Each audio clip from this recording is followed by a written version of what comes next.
And welcome back to Music Free Static. I hope you're having a fabulous day. And I want to talk about the 1956 movie Forbidden Planet. Yes, it is a really, really, really late movie review. It's now Forbidden Planet, obviously 1956. It's been around a while. And this is a movie I love. Forbidden Planet. It's an amazing piece of science fiction. Now, you watch it, it looks like bad 1950s sci-fi, okay? And as far as the effects go and things like that, yeah, you very much get that 1950s aesthetic, right? The cruiser, it's a flying saucer, okay? You know, you've got all of that look to it, but the story is pure hard sci-fi. Okay, it is great. There's a little bit of pulpiness with the crew and the doctor and his daughter that they find. I'll tell you about that in a sec. But all in all, it is a fabulous bit of science fiction. Okay, now I'm going to get into serious spoilers here. The movie was made in 1956, okay? You've had time, okay? But it's... The basic story goes thusly. The cruiser C-57D, I think, which again is an actual flying saucer,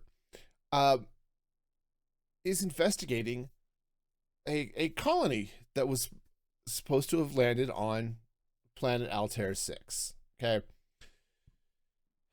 This colony ship, the Valeraphon, hasn't been heard from, and they're investigating. It's like, okay, how do things go? Are they doing okay? Do they need help? Right, that type of thing. They find two survivors. Okay, Dr. Morbius and his daughter, who was born on the planet. Okay. And they are living and thriving there alone, attended by their robot, Robby. Okay. Now, Robby the Robot is somewhat famous in and of himself, so you might have seen Robby around. But the crew of the ship is now trying to figure out, one, how are they doing? Two, what happened to the rest of the crew? What happened to the rest of the colony? And... so they've got some issues. Now, things get fun because there are a couple of mysteries that come up as they end up talking to Morbius. Is that right? They're trying to figure out what happened to the colonists, and Morbius has warned them away: stay away from the planet. Don't come here. I can't vouch for the safety of the soldiers that are landing. Okay. As soldiers, I suppose is relevant. They're not soldiers in the 2024 sense, right? But the ship is a military ship. Okay. But Morbius is telling the crew, and Commander Adams, played by Leslie Nielsen. If you've only seen him in like the Naked Gun movies, here's a chance to see him when he was young and he was the leading man action star. Okay. So Morbius tells him, it's like the crew succumbed to something on the planet that literally tore the villagers limb from limb. Okay. It's like, what's going on? What's happening? Right. And so they start to dig into this mystery. And they find that as they're trying to figure out what's going on, they have to call back to Earth, which means they have to set up an interstellar communicator, which they don't carry that on board, apparently. They have to unship the ship's main drive to power a transmitter they have to build out of parts of the ship. I mean, that part's a little weird, but okay. So they're doing this, and then weird things start happening. Some of their equipment um, starts getting vandalized, I guess, destroyed. Some of the crew starts dying. Right? It's just what the heck is going on, right? So when the commander goes to confront Morbius, like we've just we've had our equipment destroyed. We lost one of our crew is dead. What's going on?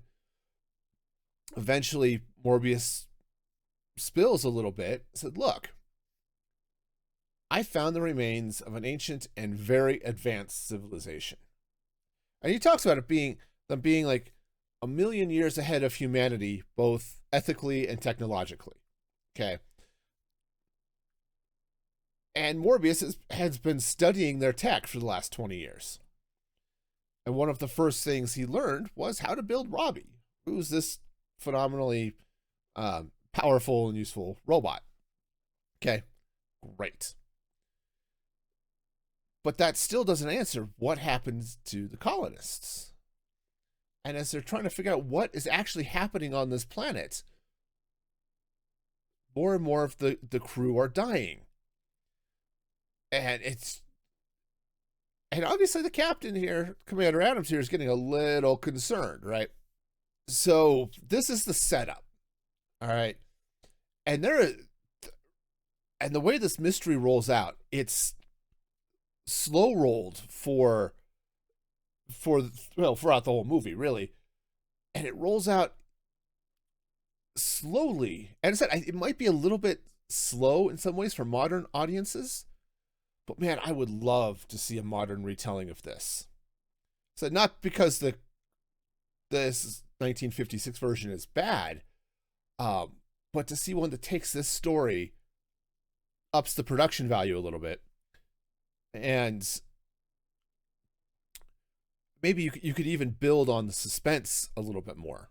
Okay, I don't think it needs to go full on horror. We don't need to see the crewmen ripped apart, and that's actually part of what makes the suspense even greater is you can't see the monster. You don't know what's going on, right? You see at one point they find footprints of this giant beast. Their fence shorts out and you see a little bit of an outline of something, and then it goes away, right? It's just lots of things going on. But the premise of what's actually happening is fascinating. Okay. So you've got this alien race, the Krell, and they have developed what they wanted to do is develop a society without instrumentation. Basically, they wanted to free themselves, free their minds from all of their physical selves, right? And sort of, you think it was sort of not necessarily ascending to godhood, but ascending above and beyond the physical, all right? Which is a fascinating premise, right? You see this in a couple of different things. Star Trek has had a couple of stories along these lines, right? But the Krell made a mistake. And this is what's fascinating. The Krell forgot that all of what makes up a being, a person, a thinking, living person, it's not just your conscious mind, right? It's also the id. Okay. Now, this is something that comes out of, I think it's Freud talked about the id, but the idea is it's all of those unconscious, almost animalistic desires and fears and everything that we tend to suppress, right? It's the stuff that's just that lies under the surface of our supposed civilization, right? Yes, we go about our day being rational, thinking human beings outside of Washington, D.C. No, for the reality is humanity is, for the most part, rational thinking beings, right? We don't sometimes we're more rational than others, I suppose, but we're not typically just running around, as thoughtless beings driven wholly by our desires. Okay, because we have this layer of consciousness and intellect that controls that. But what happens when that is given free rein? Right? And that's what happens here with the Krell. They completely are able to separate their consciousness and achieve society without instrumentation. They can get anything they want, all of the creation, whatever, purely by thinking, just by thought. But when they freed their intellect, it also freed all of that unconscious grossness, right? That underlies a rational person. And so all of those monsters, all of that ended up manifesting at the same time and destroyed the civilization basically overnight. Okay? The machinery still exists because it was built to sustain itself and all of this stuff, but the society that built all of that machinery wiped itself out because it completely forgot that there was this part of them. So what ends up happening is you've got Morbius, who's been studying this, and he's been hooking himself up to these machines. I say hooking, he's got like a headset that he puts on, right? From time to time because a lot of their machinery was operated that way, right? But because of that, he ends up tapping into all of that machinery that still exists to create with thought. And his desire is, as an introvert, I totally get. His desire is to be left alone so that he can study this society and just be there, right? Just doing what he wants away from everybody else. And as an introvert, I 100% get that. Okay, totally get that. And of course, he has a daughter who was born on the trip out, or perhaps slightly after, who has been living with him. And he says at one point, yeah, I'll probably have to go to Earth at some point soon, because his daughter's getting old enough that she should probably, start dealing with other adults and not just her father. Okay. Now here's where the pulpiness gets in, right? The cruiser lands. It's got 20 men aboard who are all in their early 20s. It says the average age is like 24, right? Specially selected for their physical and emotional intelligence, right? All of this stuff. But they've been in space for a year, and they land on a planet, and it turns out there's one girl on this planet, and it turns out there's a little bit of you get a little contention over the girl. That gets a little pulpy. It's not great. Okay. But the rest of it, all of that science speculative fiction, all of that story about the Krells and the thoughts of what happens, right? Are we more than just our intellect? Right? Yes. Yes, we are, right? We also have all of those baser desires, right? That the lizard brain, I've heard it referred to, right?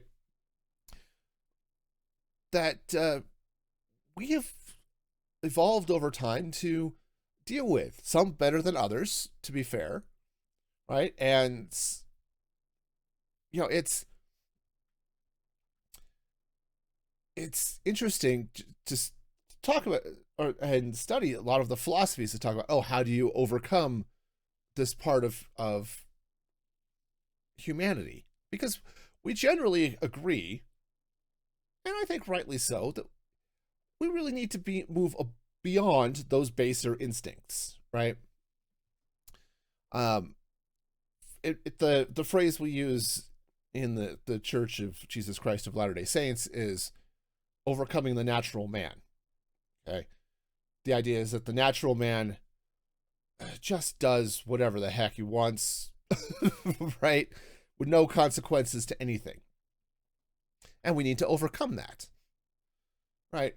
And yes, that comes from a religious doctrine, but that basic philosophy exists across a whole spectrum of people, right? And that idea that we have to overcome all of those base desires that's like, see food, grab food, eat food, right? All of the, that dude ticked me off, I'm going to do violence upon him, right?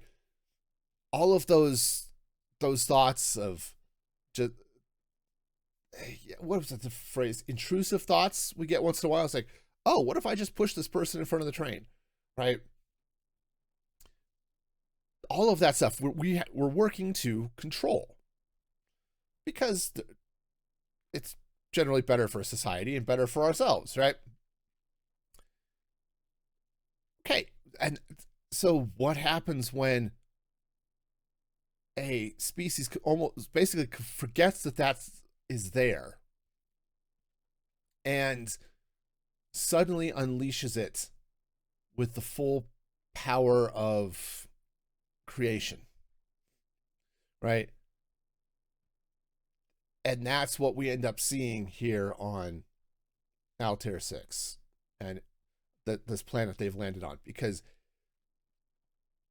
that's what's fascinating about this. Sorry, I'm trying to reformulate my thoughts here, but that's what they're dealing with, and the way it sort of rolls out as the mystery starts to slowly resolve. It's almost like it's coming into focus,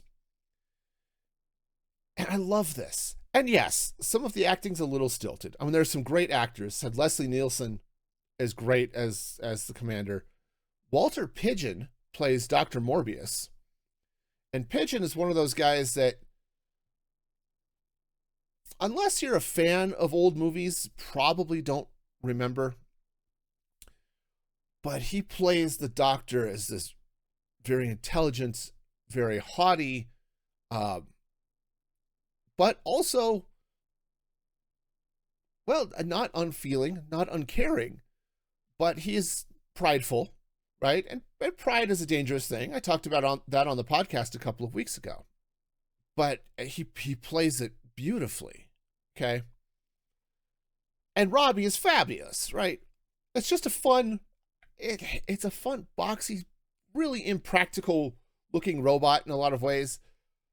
But there's something about that sort of pulp aspect of it that's just great, And he's got a little bit of a little bit of sass to him, right? The first time they meet Robby, Robby's come to pick up the commander and a couple of his men to take back to the residence. And here's the commander's trying to make small talk with this robot, and says, it's a nice planet, high oxygen content, because this is what amounts to small talk, apparently in the Space Navy or whatever.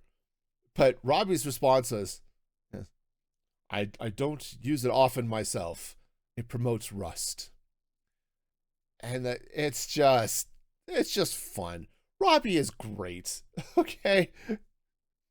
It's just one of those subtle things. And I said, you look at 100% 50s camp, but really, really cool. And it's fun because they show Robby as having this tremendous strength, and is able to fabricate materials quickly and all this stuff. And for a while, they suspect Robby was killing people, but nope, Robby was, the time one of their crew was killed, Robby was off with their cook. The cook was getting drunk, actually, but was with the robot the whole time. So, you start eliminating the possibilities. What could this be? The robotic killing machine? No, it turns out. And Robby is programmed. He can't hurt things. He can't hurt people. Okay. They show that. It's not quite Asimovian first law of robotics, but is very much in the, he is programmed to not hurt people. Okay. And watching it play out is great. And for me, this is one of the first true sci-fi stories I'd ever seen. Okay. I'd seen some Star Trek. Okay. And the original series of Star Trek had some good, pure sci-fi. The City on the Edge of Forever is an excellent story. Okay.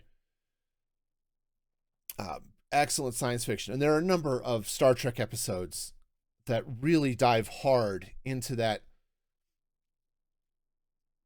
side of science fiction, right? Where it's like, you take one aspect of science, and what if you really explored what the ramifications are of this? And that's great. But Star Trek is a 45-minute show, and to be fair, I don't think they did mystery particularly well on Star Trek. Forbidden Planet, they do it well. And the suspense that builds from the warnings not to land, showing up, everything's looking idyllic, right? They've got all of this. They're basically living in a paradise at their residence. And contrasting that with the fact that, the colony, the crew of the ship was torn apart. The crew was starting to die. As I said, they talk about they find their engineer sprayed all over the communications room. Right, there are bits of him all over the place. Right. Oh yeah, definitely not. This is definitely not the idyllic place they thought it was. And it is fascinating to me. And there are a couple of fun little trivia facts. I think this was the first movie that used electronic music. Right? Because the music for the movie, and there isn't a lot of it, but a lot of the music that they use was supposedly the music written by the Krell. And so it's written to sound alien and weird, and so they lean into that, right? But the other fun thing is, I think it was Walt Disney Animation that did all of the monster effects. Because what you get, right, they've got their little blaster rifles, right? They're typical sci-fi blasters. It's an energy thing. Shoots bursts of energy. And the effects look cartoony because it turns out they were drawn by Disney. But that was also sort of the thing back in the day. They just sort of looked like that. But when this monster sort of walks through their security fence that's supposed to vaporize just about anything that comes through it, and they're dumping antimatter, or not antimatter, but atomic energy directly into, like with these blaster cannons, into the beast. They've got their blasters with pistols or rifles or their cannons, whatever. And here comes the beast, and it's just going through all of it. And you see the sort of outline of something, right? Sort of lion, but also kind of sort of something else. It's one of those things that, yes, it's kind of cartoony because, yes, it was drawn by Disney, right? And I don't mean it looks cartoony in It looks like it came out of Snow White and the Seven Dwarves or something. It looks cartoony because they drew it in, because it's animated, right? But it's an animated energy outline, and it looks really cool. Okay, and we look at it now with today's eyes from special effects that are 70 years on. It's like, okay, that's just bad. But for the time, okay, this was actually really cool. But I also like the effect of, you have an invisible monster. What does it look like? How does it manifest? How can you see what the monster is? And it's, when they talk about how it's, monster sort of instantly rematerializing itself as it's being destroyed by their security fence and their weaponry. And it's just cool with the idea is that, oh, what you're seeing is the outline as it keeps rematerializing. And it's fascinating. It's cool. I love this movie. Okay. And yes, it's slow. It's not really an action movie, right? I guess there are a couple of scenes you might consider action, when, if you can think of action as, violence is happening upon something, is the monster attacks the ship twice. And that is about it, right? You've got the first monster attack. It shorts the fence. It's like, what was that? Don't know. You're right. Everyone's saying, and then it stops. Like, basically the monster walked through the fence and went off. I think it went to destroy some equipment or something at that point. But so, yeah, okay, you've got that, and you've got a couple of other scenes, but in the end, when the monster has basically going to take everybody, right? I said, this is Morbius, his unconscious. I want these people to go away. I want them to leave me alone. They're hitting on my daughter. That's never a good thing, right? So, and she's liking it, which is even worse, right? So, and he's lost control. This is his unconsciousness coming out to play and living out those darkest desires of his heart. And it's fascinating. As I said, I would love to see this movie get a remake that has some better effects, but keeps this basic story and keeps that tension and builds that suspense. Man, I think it could be really, really fun. But let me know what you think. I think this movie is old enough. I think it's on like Tubi, or what's it, Tubi, Tubi, and a few other places where you can stream it. It's probably, if you could find it on DVD, it's probably in a $5 bin somewhere. So, but check out. Let me know what you think, because this is one of those movies. Is it great? I think it's great. Is it perfect? No. There are definite issues. Okay. Yeah, congratulations. The crew lands, and the first thing that they do when they see a girl is try to start hitting on her. That's maybe not quite okay. Understandable, probably. Matching reality, also probably. Problematic, absolutely. Okay. But the premise, the story they line out is so good. I love this, and I love the way it rolls out. So, but let me know. Let me know what you think.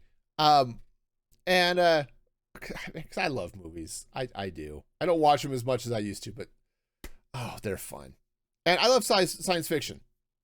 And it was recent. I've got, back behind me on this side for watching the video, my complete set of Isaac Asimov short stories, right? I like good sci-fi, and this qualifies. even though it has that veneer of 1950s camp. It's great. So I could go on and on about this, but we'll stop here. Thank you for watching, and until next time, be excellent to each other.